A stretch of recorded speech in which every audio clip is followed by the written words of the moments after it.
I've often talked about how much of a pay-per-view buyer I am. Take that any way you want it. But I'll tell you how I take it. NordVPN.com/Fightful. Fastest VPN on the planet, global server network, all that good stuff. That's great. But a big reason why I got NordVPN.com/Fightful is all the pay-per-views I buy, all the money we're spending. We're trying to control costs as a company, as a household. You can get those UFC pay-per-views at a fraction of the price you're paying here in America. Plus, you can get all kinds of great content that you wouldn't normally see thanks to those services as well. Shows that are on overseas services, things that you want to watch a little bit early so you get on that UK time and watch them. Being able to change the interfaces of things like the WWE Network. Maybe you don't like Peacock, anything like that. NordVPN.com/Fightful gives you that ability while having the fastest VPN on the planet. Also, you just get so much more out of your internet experience with NordVPN.com/Fightful. Subscribe to Fight and AEW Plus. Watch AEW without commercials. Watch bare knuckle boxing. Watch UFC pay-per-views, boxing pay-per-views at the rates they're getting over in the UK. Change your virtual location with just one click. And hey, if you need any help using it, they got that 24/7 tech support. NordVPN.com/Fightful. What's up, you guys? Sean Ross Sapp. Welcome to Fightful. Here with a couple names you know. We've got the Grizzled Young Vets, James Drake, Zack Gibson. It is incredible to have you guys here. It's been a wild 365 days for the two of you. Yeah, to say the least. It's great to have you guys here. Thanks for having me, mate. So, man, where could we possibly start? Obviously, a big week for you guys ahead of TNA No Surrender. How are you feeling going into this? Because, I mean, this is yet another opportunity for you two to be able to prove exactly what you've been saying for so many years. I mean, the first thing I think about is just excitement, you know, like we have that excitement, we get that like fire in our belly again. It feels very similar to how we were at NXT UK, where within NXT UK everyone was there and everyone had a point to prove. So obviously when you watch the takeovers at that time, every match was just knocking it out of the park. You know what I mean? Like, so it kind of feels like that. It kind of feels, you know, we have a point to prove, but also, you know, ABC have a point to prove. So it's just really exciting. And like, it sounds cliche. It really does sound cliche, but like, as far as I'm concerned, there isn't a day after. Like, Friday is the day. I don't think about Saturday.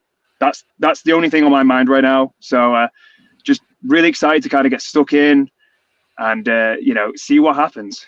Yeah, professionally and personally, looking forward to this one. TNA has been great to us so far, and this is for us, this is the biggest match that we've done there so far. The first two bouts in the best of three have been received really well, and honestly, I don't think we've scratched the surface yet. I think that's just the tip of the iceberg. So I think people are going to be very pleasantly surprised with what we bring this weekend. Yeah. I think ABC are just a phenomenal tag team. When they got paired together, I was like, well, those are a couple of TV stars right there. Chris Bay, Ace Austin, like they were such a natural pairing as well, and a great continuation of Bullet Club as well. So, I mean, it seems like they work well with almost anybody, and you guys sort of have that ability as well, to where we have seen you guys work such a variety of opponents and styles and come out with great success. Yeah, the boys are great. They're in the position that they're in for a reason. The top tier tag team, one of the best in the world, and being able to get in there with anyone and adapt to them is something that we've prided ourselves on. So the very first time that we touched with ABC, we already knew like great chemistry straight out the gate. So yeah, this is going to be a good one. Now, feel free to tell me to play in traffic, but the question I've got from like dozens of people is, what is their contract status with TNA? Is it a full-time signing? Is it like per appearance? Are you guys on like a handshake? How is that working with TNA? Because, I mean, they've had an awful lot of stuff change over the last several months, from the rebrand to Scott D'Amore to a lot of things. Changes backstage are something that we've got very used to in the last 24 months. I don't know if maybe it's us. Maybe we show up and that's what happens. We are still currently independent. We have not signed exclusively with anyone just yet. But that's not to say that that's how things will remain. We just wanted to stay independent just for a little while because of where we had, because of what we had just been doing. We're enjoying exploring. We're enjoying casting the net out and then exploring our options. At the say, if we get a good enough offer from somewhere, we're going to hear it and we're going to seriously consider it. So that's more or less where we're at right now. Yeah, definitely. Just to kind of echo what Zach's saying there, we decided to leave WWE on our own terms, and that wasn't something overnight. That wasn't something that we decided. It was something we were thinking about for a long time, and it is a big decision. So we don't want to just hop from one thing to another without really thinking about what we want to do, and it sounds so surreal and I don't know, I guess cliche, but like it feels as though out here in America with the independent circuit, we're kind of starting again on the independent circuit. We go back and forth to the UK, we do Rev Pro, Progress Wrestling, and we've done a few others that we've, did while we were growing up in wrestling. And that's still home to us, but now we're green card holders. We live in America, we have our wives, we have families out here. And it's just so much bigger. Like you hear this and you kind of go, okay, whatever. But once you get, your feet on the ground and you start going for it, you're looking at the east to west coast, and then you're looking at all the things in between. And it's just such a big scene. And I'm thoroughly enjoying it right now. I'm enjoying seeing different climates of wrestling fans as well, like what works in a certain place, what doesn't work in another place. Also hidden gems as well, like certain talent that you've never heard of because they're not really active on social media. But wow, there's some real hidden gems out there. And you mentioned about how you guys are green card holders. I remember, you guys have been back and forth overseas so much since you've become free agents. There was somebody in our Q&A that were like, I thought you said they were based in the U.S. And I'm like, I swear they are. They're just in demand all over the place.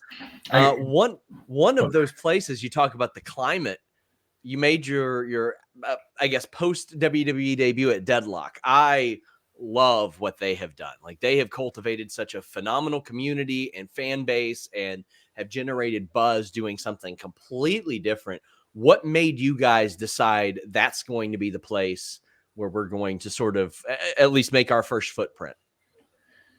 Two things to factor into that. So one of them is, as you say, Deadlock are just doing such great business, making such a great buzz. They have really carved out a niche into their own brand as well. So it's a identifiable brand. Like any new promotions trying to do something should probably take a look at what the boys are doing there, because it does stand out from the pack, right? They're not the only one. There's places like Revolver who really have their own vibe to what they're doing at House of Glory, Amazing Red. It really you can tell that they have their own vibe to what they're doing. And the timing was the other thing that factored in. So Deadlock is somewhere that we would have jumped at any day of the week. Revolver, we would have jumped at any day of the week. All these top promotions. But the very next day from when our contract expired, because we had no compete, because we had asked for the release a little bit early. We ended up seeing the contract through to the end. So because the day after the contract expires, there is no compete, the contract's over, and they had a show the very next day. So it was just like all the stars aligned. It was a top promotion to come straight back into. There's a lot of buzz around that promotion. The fans are passionate and they follow things. So it's not, they understand the inner workings of what's going on. And like I say, all the stars aligned, and that was a special night for the two of us, because it felt like, obviously there's always going to be doubts, right? When you make a decision, as JD alluded to, this wasn't an overnight decision. This was something that we had thought about and gone back and forth with for quite a while. Eventually we decided to pull the trigger, like, no, we think this is best for us. But naturally then the doubt can start creeping in, like, oh, well, is this the right decision? And just in that moment, first day out on the independents, feeling that buzz from the passionate indie crowd again, we're like, no, we made the right decision. Yeah, and just to add on to that, like, we obviously, now we're independent, we are doing, the merch stand, post shows or intervals or whatever. At that DPW show, we were at the merch stand at the end, but a lot of people were just so happy to just see us and just talk to us, and also, tell us their favorite memory of us. A lot of people said that they got into wrestling or they found comfort within wrestling whilst COVID was, at its highest. And you get so stuck up in your own bubble. We were just so focused on pushing our career forward that we really don't get to connect with fans as much. So as soon as we finished that DPW show and we had people just talking to us, telling us their favorite memory of us or how happy they are to see us, and X, Y, and Z, it just solidified that this was the right option for us. You guys mentioned that this wasn't an overnight decision. I believe word emerged probably about 10 months ago, maybe late March, late April, that you guys had asked for your releases from WWE. What went into that? And first off, was that accurate? Second off, like what made you finally say, you know what, I think it's best that we move on from here? James, we can start with you. So, it was around about March, April. I think, to be honest, it was around about just after, NXT TakeOver WrestleMania. We did that show, and we did honestly, the match we did on that show, I thoroughly enjoyed. The crowd were going crazy for it. It was a very story-driven match. Really happy with the match, but it just felt at that time it felt like that was our exit for us. It wasn't at that point we decided. It was something we were within conversation for a good year before then. As we saw a lot of our colleagues move on from the brand, as they thought what was best for them, and a lot of them have done well for themselves. It just felt like we were, without trying to say we're victims, because we're not, but we were just victims of bad timing when it came to our career within NXT America. The original plan was we were going to move out at the beginning of January 2020. We were actually in the process of going back and forth in January 2020 to March 2020. Every week we were doing NXT TV on a Wednesday at the time. We were flying home. We were finishing up our UK indies on the weekends. Then we'd pack our bags, take more of our stuff over to an apartment that WWE, was very kindly offered us. And we'd actually move all of our belongings over there over a 6-week period. And on that final week, when we actually got rid of all of our stuff, we got landlocked in the UK for COVID. But that was the original, plan was for us to move out then, and then, steamroll into the WrestleMania TakeOver that year. And at the time, that's when they were doing arenas. And, the brand itself was, red hot. And obviously COVID happened, and, a lot worse things happened in life than our careers. And then we got back. We had about 6 to 8 months of, good stuff on NXT. We did stuff with MSK. We did stuff with Ciampa and Thatcher. Some stuff I really, really thoroughly enjoyed. And then 2.0 happened, and that was a big overhaul of everything. How did you guys feel about that? Sorry to interject, but go for it. That was a categorical shift. In fact, I was sort of given this weird heads up on it, because I remember Wheeler Yuta had a tryout, and they didn't bring him in, and they're like, he checks every box that they want on NXT. So one of the people that was in charge of bringing people in was like, I think we're in for a change, because I don't know why we wouldn't sign him. Like he checks so many different boxes. He's moldable, but he's still young. And then NXT 2.0 happened, and it was just so different. I don't want to air too much of WWE's dirty laundry, because that's obviously for them to talk about. But there was a lot of changes. Is the simple way to talk about this. Like, there were so many changes happening backstage that 1 week there was this new directive. They just tore it all down, decided to go in this completely new direction. So now the writers have a completely new direction to go with. They have new targets and quotas that they have to hit. We have to put X amount of, new athletes on the show. So suddenly we're not the focus anymore. And then 2 weeks go by, there's another huge shift behind the scenes. Oh, now we're doing this, because they were just, I don't know what the fuck they were doing, for lack of a better term, to be honest. But it was changing every week, it seemed. And there's so many things going on until they finally found their feet again. Or maybe not found their feet's the right word, but until they had decided fully what they were doing. There was a couple of weeks where it was just a different thing every single week, a different directive every single week. And within that period of chaos, we were not the focus. And again, they don't owe us anything. The company owes us nothing. Pro wrestling owes us nothing. But as us, we care about our own career. Like, our main focus is our career. Their main focus may not be, but our main focus is.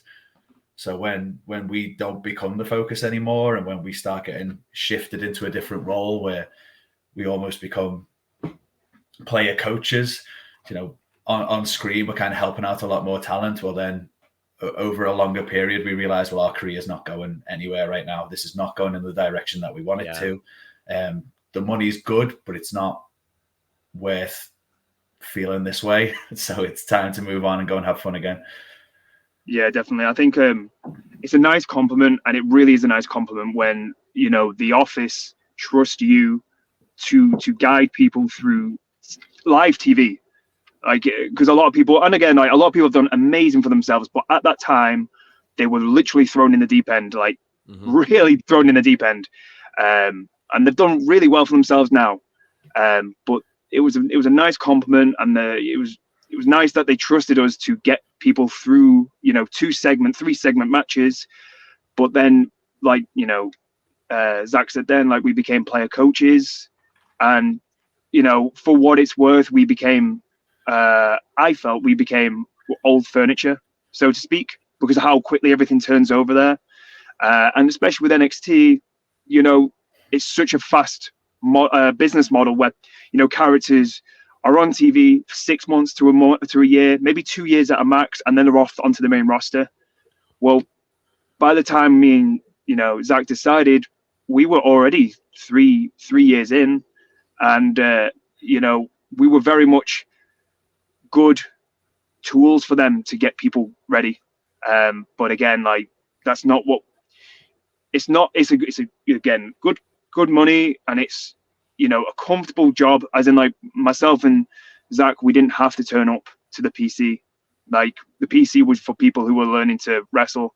We didn't have to do that. Like, our actual schedule near the end was just a Tuesday, and I live 10 minutes away from the performance center, so I would do my match, and then I'd go home and I'd, see my lovely dogs and my wife, and it'd be very comfortable. That like right now, very comfortable. But that's not what I moved away from my friends and family, and why we didn't close our business in the UK. It's not what we did. It's not what we've sacrificed all this for. And it wasn't a fallout or anything with the company. It was just, we need to move on to either move on and just progress our careers elsewhere and, never look back, or, go elsewhere, and if everything aligns a certain way, we might go back, but we just don't know how things are going. We just know we needed to shake it up. So how was that conversation when you guys did ask for your release? Like, how did they tell you no? Like, did you have to ask someone? Did you have to write in and await a response? I'm very interested in how that process even goes.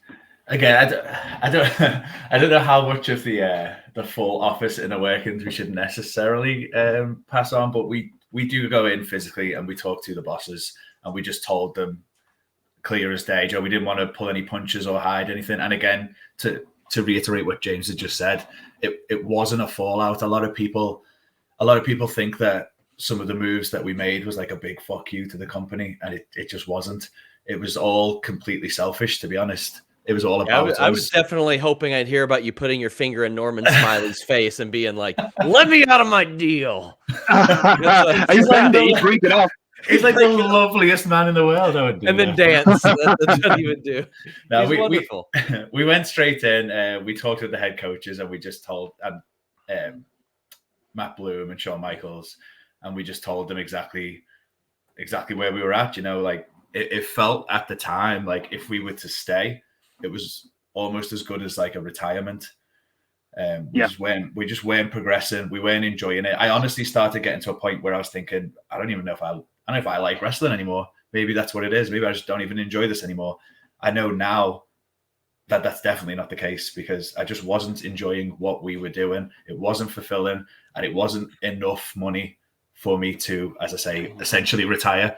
If you're going to make me a millionaire, I'll retire for that money. Yeah, fair. But it wasn't enough money for me to give up on the thing that I've done my entire life. So we just went in, we told them exactly where we were at. We said, look, we came here to progress to the main roster with X, Y, and Z in place, and with how we're being presented, we don't think we're getting there for a long time. And if we do stick to this and scratch and claw and keep on doing what you guys are asking us to do, it's still not guaranteed that we'll get there. Again, James alluded to it earlier. We decided to make that move to go elsewhere because we can enjoy it elsewhere. If we find that we are fulfilled and we manage to pick up another deal elsewhere that pays all the bills and keeps us happy, then maybe that's the final move for us, where we go away. But also, we wouldn't be the first people in this industry to sidestep, to go elsewhere, carry on doing what you're doing, enjoy yourself out there, rebuild, make yourself a name, and then circle back. Obviously Cody Rhodes is the one that everybody talks about because he's currently circled back in a very explosive way, straight into the main event scene, top guy on the brand. But so some people will naturally be like trying to compare us to someone like a Cody Rhodes, but he's not the only guy to do something like that. You've got Drew McIntyre did it in a similar way. Massive, came back straight into the main event scene. You've also got guys up and down the card. You've got guys right at the bottom of the card who did this in their own way. You've got guys in the middle of the card. I won't go into individual details because there's probably 1,000 already springing to your head anyway. But there are so many examples of people leaving a company, coming straight back in the future. So the door's still open. The relationships are still there. It's just on us now as to what happens next. And we're not forcing anything. We're just going with it, seeing what happens and enjoying ourselves. And for what it's worth, when we went in to explain this, it wasn't like, kicking a door down going, hey, we fucking quit or anything like that. It was like we messaged the office the night before, like, can we meet up on the Monday? It's like hey, we need to talk sort of text. And then when we had the conversation with Matt Bloom and Shawn Michaels, like, they weren't surprised. Like, I think if they were active wrestlers in their youth and they were in our situation, I feel like they would have probably done the same thing. It was just kind of like, yeah, you boys need to, shake it up, or so to speak, and, do what's best for you. What do the names Rip Fowler and Jagger Reid mean to each one of you? Personally, professionally, is it something you grown at, something you look at affectionately? Are you indifferent to it? How do you feel about it now? For me, it's very much dead. But it's a means to an end where they were kind of, without going into so much stuff, Laurinaitis was running around wild, getting rid of people left, right, and center. People in the office, saw our value and wanted to keep us. And from what we've heard, we were on the chopping block anyway. As with all the other 40 people, we were also on that chopping block, and people within the office had to really fight to keep us because we were helping other people on the show. And it felt like they were kind of, it was kind of like told, like, okay, we get to keep them, but we can't keep them as they are. What do we do? And it's kind of like scrambling. And it felt like, especially the first 6 months of Schism, when we were wearing the white and Jack was wearing the black, and we were very much just kind of, I don't know, it's I'm not saying something's better or for worse, but if you watch it, the character development was very hollow. It felt like it was just kind of like, you're now in white and you're in black, but don't ask why. So if we asked, like, can we thicken this out, or how do you want this? They most of the time they wouldn't know the answer. So it just kind of felt like a means to an end, as in, like, here's the names, like, here's this, like, just try and make it work. And that's kind of how it felt, and especially at the time they went through a weird portion of 2.0. And I personally think it's quite dated, where they came back to like the 80s characters, where it felt like, you aren't a wrestler who, so happens to, be in a cult. It's you are a cult and you just like doing wrestling on the side. It felt like everyone was these over the top characters, but then you watch the main roster and you look at people like, Judgment Day, who weren't these over the top, caricatures. They were like these thickened out characters. Like if you asked me, like, what is a Damian Priest? It's you can't say he's a milkman or whatever. You know what I mean? Like Damian Priest is a thickened out character. But then if you look on the NXT portion of things, because obviously everything progresses. If you asked us what's a Rip Fowler or what's a Jagger Reid, like if you asked us as well, we would go, I don't know. Fair. Yeah. Again, just at the time that was introduced, we spoke earlier about how there were so many changes happening behind the scene. Almost every couple of weeks there was something new or some new directive. That kind of happened along with the schism stuff coming in, because the initial pitch was not how it played out either.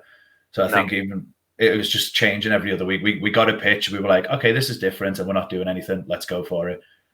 And then a couple of weeks later the pitch has completely changed, but we're already in it. So now we're stood there dressed in fucking velvet robes, sweating our balls off in Florida, going, what the fuck is this? This is what we agreed to. And then a couple of weeks later, we're doing something else wild. And then before you know it, you stood there dressed in black and white with no fucking clue what we're doing. It seemed very common that's how things happen. Like I remember when I first heard about what Diamond Mine was supposed to be. And it was like Arturo Huas and like Marina Shafir and Stokely and somebody else.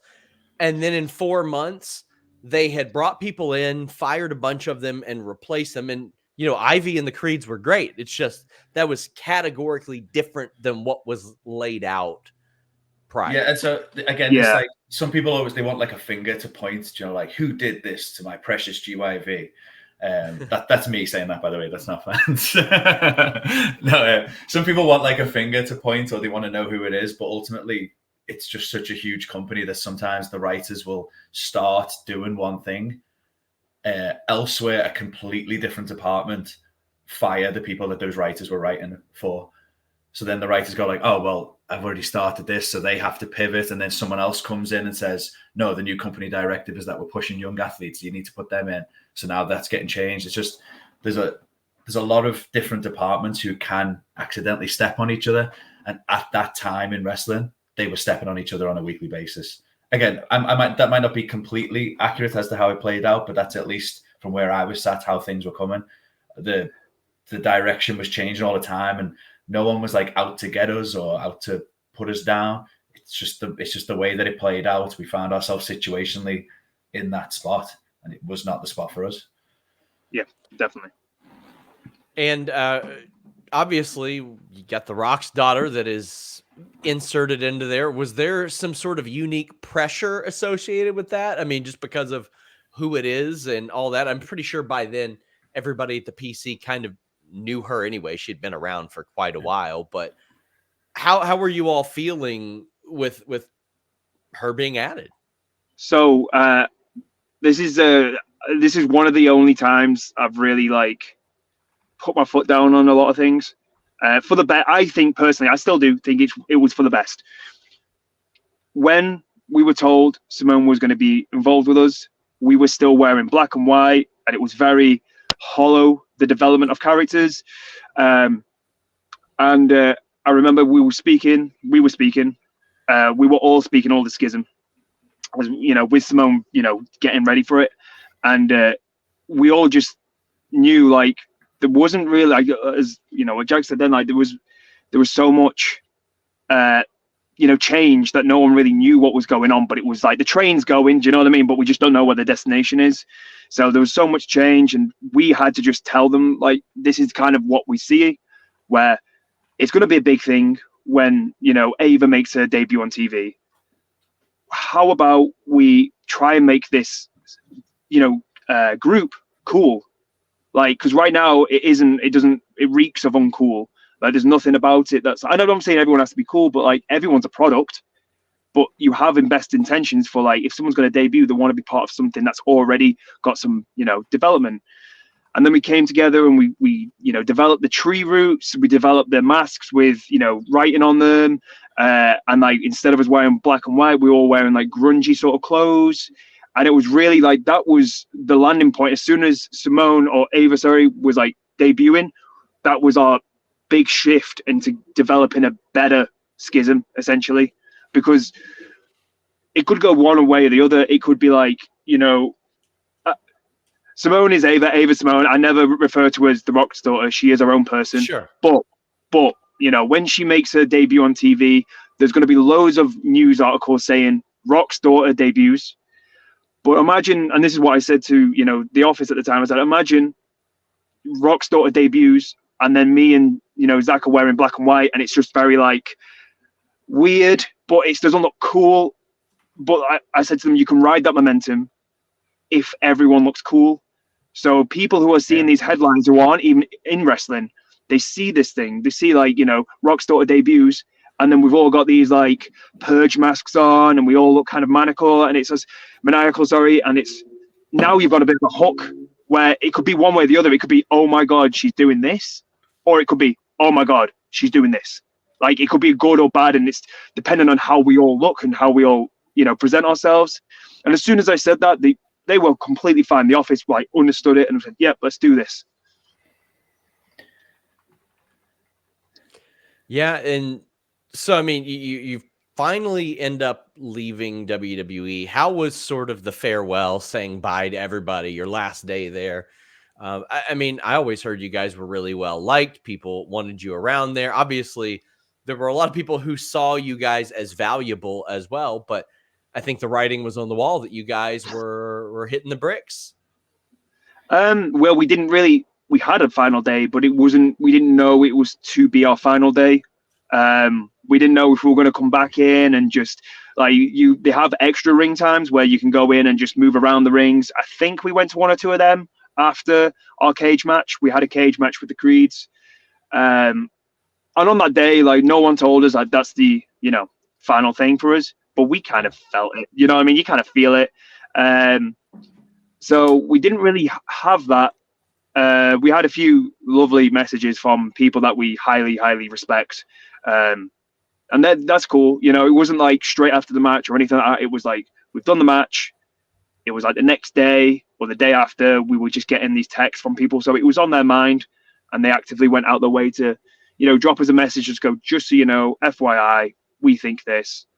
It was really nice. It was just, I don't think we had that final day, and I don't think I would have wanted it because it just would have felt weird.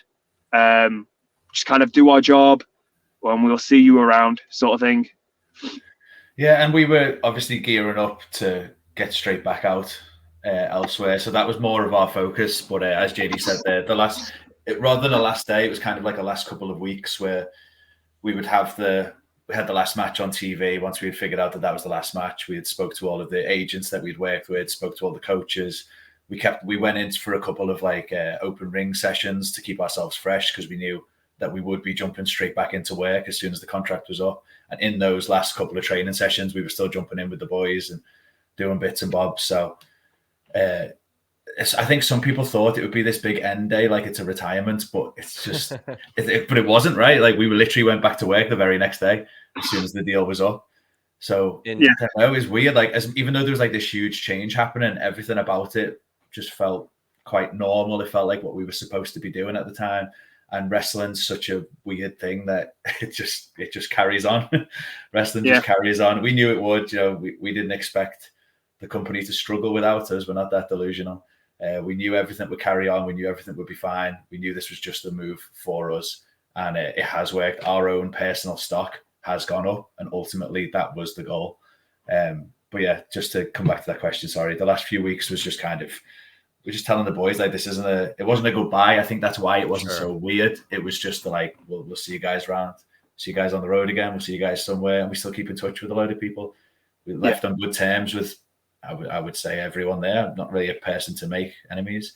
I might be wrong. Some people there might fucking hate us for it, but that's not how our brains work. We just said our goodbyes to everyone, stayed on good terms, get back in, get stuck into the indies. And pretty quickly, you all ended up in what is now TNA. How did that come about? Who did you reach out to, or who reached out to you? So I think the original conversation was with we did a promo to get back onto the independents. We had that out, and I think it went like we were trending in America for the day, which is quite cool. Like Grizzled Young Veterans are trending like off our own back. That was cool. And Josh Alexander quote tweeted it, and pretty much said that love to fight us. So I went back and forth with him. We started chatting, and I think that was like the original. Would you be interested? Because obviously he's quite friendly with Scott and other people there, and obviously he's as far as I'm concerned, over the past few years he's been Mr. TNA or Mr. Impact. You know what I mean? He's been smashing it there, and it was one of them. It wasn't like let's talk straight away, but it was like if you're talking to people, we would also hey, sort of thing. Do you know what I mean? Like we're also open to hear things, and it was, I think by then, the Impact announced the rebrand to TNA at that point, which obviously if everyone's watched that, like, oh, it was great. You know what I mean? That was great. Everyone wanted it. So, and we grew up on there was a show there was a channel in the UK called the Wrestling Channel. Actually a thing in the UK, and it was just a channel that had wrestling 24/7 on it. And it had, when we were growing up, it had TNA on. And when we were like, 10 to 15, that was pretty much our only direct link to TNA wrestling. But at that time, when all you know is WWE, and you're seeing this like, 6-sided ring, and you're seeing the X divisions going wild, and then you're like, what's this? Like, so it was definitely one of those things where like, like we've decided to leave WWE, and it's not just kind of like, right, where do we want to land next? It's actually like, okay, when we decide to retire, when we decide to call it a day with wrestling, I want to personally tick every box that's possible. Everything that I've grown up watching, every arena that I've always like thought about performing in, I want to do that now. I don't want to just decide to leave, the biggest wrestling company in the world just for, nothing. Like, I want to actually make sure I'm doing these things. So as soon as there was an opportunity to do TNA, the thing I grew up watching, it was kind of a bit of a no-brainer. Yeah, like TNA is great, and it was something that we watched when we were growing up, as JD was just mentioning there, when we were getting into the job, especially. So when we were actually starting to train ourselves, and like the TNA rosters comprised of guys like AJ, Christopher Daniels, Samoa Joe. Unbelievable. And then the whole bill was great. So then the fact that it was all the stars aligned again, Scott and Tommy Dreamer reached out to us, tried to put some sort of deal together. We told them we were interested in doing more than just a one-off. And it just, the way that the stars aligned was that we actually got to make our debut on the relaunch of TNA. That's pretty cool. So that was just one of those things. Like it just felt right. It felt like the right thing to do at the time. And the second we walked backstage as well, it was one of those immediate, similar to when we first walked through the curtain at DPW, and we were like, yeah, we made the right decision. We walked into the backstage at TNA. It took all of 5 minutes, and the two of us were looking at each other saying, we've made a great decision here. That locker room is just one of the absolute best in the world. Nobody's trying to step on anyone. Nobody's like, there's no politics back there. Again, that's not necessarily, I'm not trying to direct that at any other company. I'm 100% just focusing on how positive that locker room is there. It's just incredible. Everyone's there to elevate the show and to elevate each other. It's a great atmosphere to be part of. And then obviously the shows themselves have been sick as well. As we wrap up, I want to thank you guys for being so generous with your time. What are your goals now that you are out on your own? I mean, obviously, AEW runs what appears to be a pretty gigantic annual show at Wembley every year. I know that when you guys asked for your release, there were immediate people saying Grizzled Young Vets, FTR, fantasy booking that for for Wembley. What are some of the things that you guys want to accomplish? James, we'll start with you. Yeah, go on. I think, like, there's a lot, but hey, Wembley sounds pretty good to me. You know what I mean? Like, so it's one of those things. Like my mum's not in best of health. She hasn't been for quite a few years, so she hasn't had the opportunity to see me live ever, which is crazy because I've been wrestling now for nearly 19. Well, next week will be 19 years. And she was the one who actually, got me to start training. So my dad's seen me, but like my mum hasn't, and she's never had the, chance to really see me. To see me at Wembley, to get my family over to arguably the biggest wrestling show in the UK. Yeah, that would be pretty cool. It'd be cool to kind of like show my family, like, yeah, I'm not around much these days, and I know it's hard for me and for you, but this is why I'm doing this, and look at what we're doing. And then obviously on top of that, if we were to wrestle someone like FTR, just cancel tag team wrestling after it. Just cancel it, because like as far as I'm concerned, if that's the case, if we if all stars align and we end up wrestling those boys, like I'm not thinking about tomorrow. Like that is it. So my body I can deal with my body tomorrow. Future James can deal with that. But like it would be a special match, and we would make sure. I mean, I can obviously speak on the boys as well because they take a lot of pride in their work. The match itself would be amazing. It would just be amazing. Yeah, so obviously just whatever we're looking to do next, we kind of have already alluded to a little bit that we're just taking it as it comes, enjoying everything, because one of the things that we loved about the job in the first place was the fact that you get to travel the world and go to all these crazy places, and everyone naturally sees the career and they focus on the sort of WrestleManias, Slammiversaries, All-Ins. They're the shows that they focus on, whereas the boys backstage very rarely talk about those big shows because often they're quite uneventful. Most of the best stories come from the terrible small shows in dodgy corners of the world that nobody thought had wrestling. And weirdly, that was one of the things that pulled me back to the indies, was the fact that we get to travel again and we get to go and do these little shows and we get to watch things go horrendously wrong. And we get to spend weeks in countries that I haven't visited or cities and towns that I haven't visited. I'm really enjoying doing all of that stuff. As far as like what company we're aiming to land at, we're just going wherever it's most fun. Obviously, money does attract you to places. If AEW, if the timing does end up right and we end up at AEW, we're going to be very happy. If the timing keeps us at TNA for a bit longer, we're going to be happy there because we're enjoying ourselves there. If it takes us back to WWE, we'll be happy there. We've had a great time there in the past.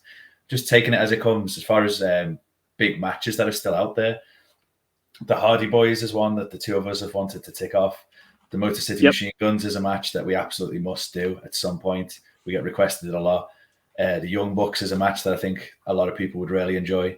But again, the one that we get requested the most is the match with FTR. I think it's obvious. I think it writes itself. And I think the first promotion to book GYV against the FTR are the winners.